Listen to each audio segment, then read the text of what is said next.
Come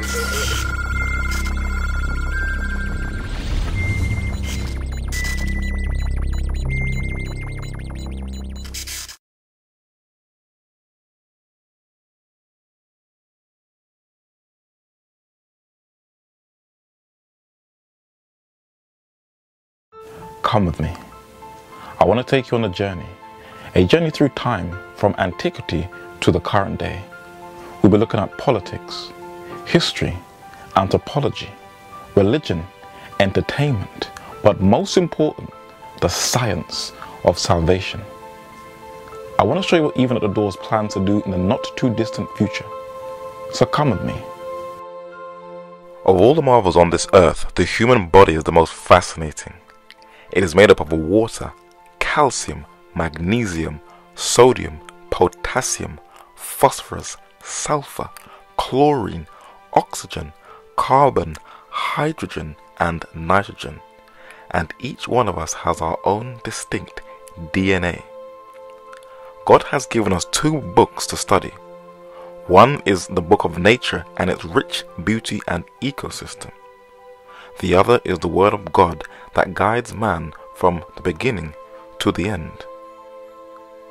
But now more than ever, the worship of God is stealthily being replaced with the worship of man, where salvation and its free ticket to eternity is being ridiculed and mocked. And many are now questioning and rethinking their faith and are now more content with nothing more than a temporal kingdom. Men are still falling for the serpent's lie at Eden, naively believing that we are the gods now.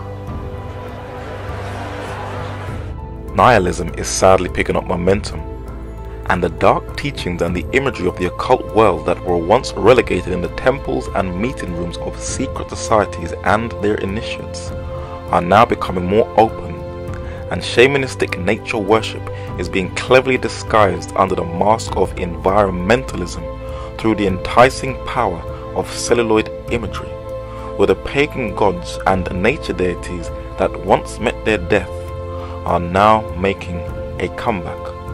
And what may seem like innocent entertainment on the surface is nothing more than a revival and restoration of the pantheistic worship of ancient Babylon. But God has given us a powerful tool that can protect us against deception, a tool that has guided men throughout history to see things well ahead of its time.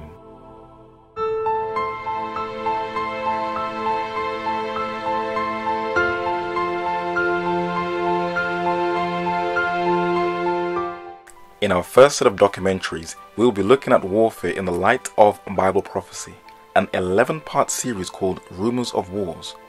We will start off by looking at unmanned aerial vehicles, UAVs, better known as drones, from the size of a plane down to the size of a small flying insect. We will look at the corporate wars in the Arab world, such as the 2001 invasion of Afghanistan, and how the film industry that is aligned with the military industry work together to desensitize the minds by glamorizing the United States-led war effort with its high-tech weaponry by the highest franchise films, but ignoring the billion-dollar opium trade that is controlled by the Taliban, the CIA, and the Albanian mafia.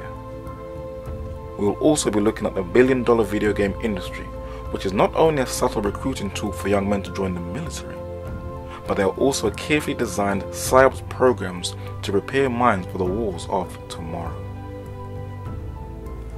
Globalization has affected the world in profound ways, connecting us all via telecommunications, but it heavily depends upon the most destructive war since World War II in the Democratic Republic of Congo. The electronics industry, the automobile industry, the aeronautics industry, the jewelry industry, and our modern day gadgets depend upon the $24 trillion worth of minerals packed in the soil of the Congo to feed our consumer desires. Many are aware that cherished freedoms are being stripped from us and being replaced with surveillance of travel, data mining, voice recognition, and iris scans.